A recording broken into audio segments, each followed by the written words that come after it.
Hey guys, welcome to the channel. If you're new here, I do weekly uploads on some of the most horrendous and mysterious cases around the world, so if you're a true crime fan like I am, please make sure to hit that subscribe button. Before we get started today, I do want to take a quick second to give you a speculation warning. I am not in close proximity to this case, so all of the information I have is from the internet, so I apologize if some statements are inaccurate or if they change, as this is an ongoing investigation. Today, for the sake of this video, I'm taking you guys to Idaho, and more specifically, Moscow, Idaho. Moscow is a college town of about 25,000 people, and up until this tragic incident, there has not been a murder reported in this town since 2015. On Sunday, November 13th of this year at 11:58 a.m., police received a phone call about an unconscious individual, and when they arrived on scene, they found 4 students dead in their off-campus home. The victims in this case were identified as 20-year-old Ethan Chapin,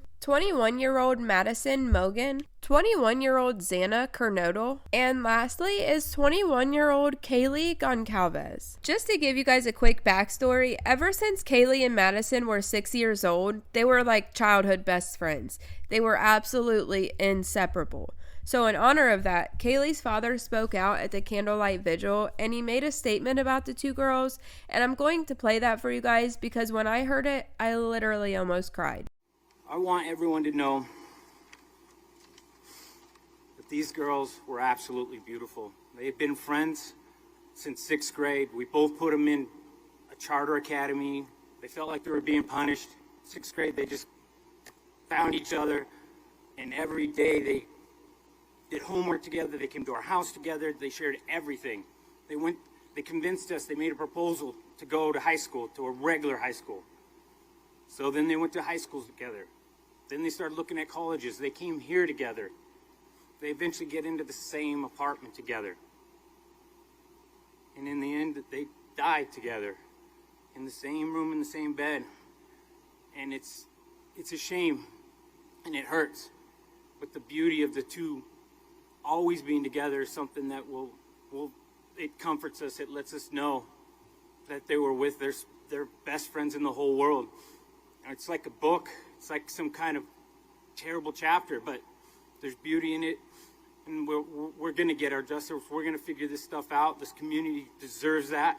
At the time, the Moscow mayor called this a crime of passion and said they don't believe that there is any imminent threat to the community, as the fatalities appear to be very focused. Although throughout the investigation, they did recant that statement and stated that the authorities do not currently know whether it was a person in the residence or the residence itself that was specifically targeted, and that it is still under investigation. Authorities also said that the killer likely entered the 2,300 square foot home between 3 and 6 o'clock that morning through a sliding door. That sliding door was on the 2nd floor, and as you can see on the screen, it backed right up to a hill, making it an easy entryway. After entering, the killer then stalked through 3 bedrooms, carrying out the slayings of the 4 victims. Authorities believe that the murder weapon was a military-grade knife similar to this one, and later stated that Kaylee's wounds were far more severe than the other 3 victims, which may be a stepping stone to help them find out who in the hell did this. Kaylee and Madison were both killed on a bed that they were sharing on the 3rd floor of the home, while Ethan and Xana were killed in a bed that they were sharing on the 2nd floor of the home. The police also said that some, or at least one of the victims, had defensive wounds, but they haven't released the information on which victim or victims that it was. Now, there were 2 other people on the 1st level of the house asleep, which we later found out to be Bethany Funke and Dylan Mortensen, but they told authorities that they didn't hear or see anything. And I believe that one of these 2 are the ones that called 911 when they went upstairs and seen that one of them was unresponsive. Now, I won't lie to you guys, I do have a couple of questions about this, but the only one that I'll get into right now is that if you've seen them unconscious, how in the hell didn't you see the bloodbath from 4 brutal stabbings? The picture of it is on the screen, so as you guys can see, the blood was seeping out down the house, and I'm just not sure, like, if there's that much blood on the outside, how are you inside the house and don't notice all that blood? All you notice is an unresponsive person. I really don't know. But anyways, the night before the murders, the friends spent their Saturday partying like many college students do. Ethan and Xana went to a gathering at his fraternity, and police said they were home around 1:45 a.m. on Sunday. Kaylee and Madison went to a local bar called the Corner Club, where they left around 1:30 a.m. On their way home, they stopped at a late-night food truck where they talked to others while they were in line waiting for their food. A rideshare driver, who has since been eliminated as a suspect, drove the two students home, where they arrived just before 2 a.m. There was a surveillance video of the two girls at the food truck, which I will play for you guys here in a second, but in the video, you will notice a guy following behind and watching them the whole time they were at the food truck, and also you will notice that as the girls were leaving, he hand gestured toward them and took off in their direction, but he was also ruled out as a suspect. Chilling video of two University of Idaho students hours before they were brutally murdered. Kaylee Gonzalez in the white hoodie and her friend Madison Mogan were at a popular food truck near the campus. I would like the carbonara. Look, one man appears to be watching them. The time, 1:30 a.m. After ordering, Maddie sees a friend and embraces him.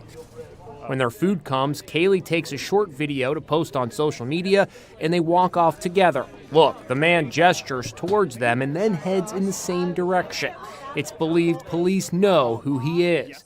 Once they got home, Kaylee called her on-again, off-again boyfriend Jack 7 times between 2:26 and 2:52 a.m., but he didn't answer because he was asleep, and police have since ruled Jack out as a suspect. The evidence that has been collected in this case so far includes 113 pieces of physical evidence, about 4,000 photos of the crime scene, and several 3D scans of the home. Detectives have also received testing and analysis of the crime scene evidence from the Idaho State Police Forensic Service, but to protect the integrity of this investigation, specific results will not be released at this time. Authorities went on the same street of this house and collected contents from 3 dumpsters. And they didn't stop there, because they also seized 5 nearby cars to be processed for evidence. No murder weapon has been found yet, but the police are following all of the tips that have been sent in with the help of the FBI, including the 260 digital photos that have been submitted.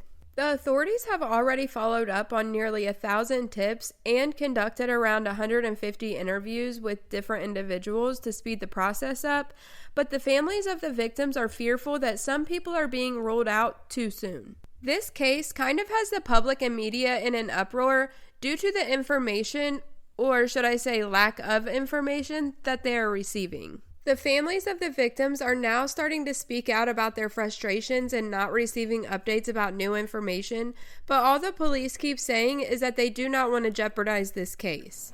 I know you're frustrated with how much and how information, developments in the investigation are being shared with the public. Are they sharing anything with you that they're not sharing publicly in light of the fact that this was your sister, this was your daughter? I'm not getting anything. They're not sharing much with me. I know that there's a separation in duties there. They do have the FBI now, so I don't know how much the individuals that I'm talking with, which are the local, are actually exercising their different jurisdictions. I think they might not know a lot. My question for you guys is, do you guys think that they should at least keep the families updated and not keep leaving them with more questions than answers? Or do you feel like this is really the only information that can be released with where this case currently stands? I am curious to see how this case unfolds and who is responsible for taking these kids away from their friends and family so early on in life.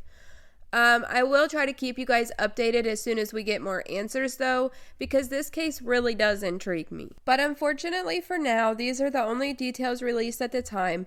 So with that being said, we have reached the end of this video. As always, I appreciate you guys for watching all the way until the end. And if you aren't subscribed to the channel, please make sure to do so now. And also, leave me a comment down below and shoot me a suggestion on other cases that you would like me to cover. Okay, love you, bye.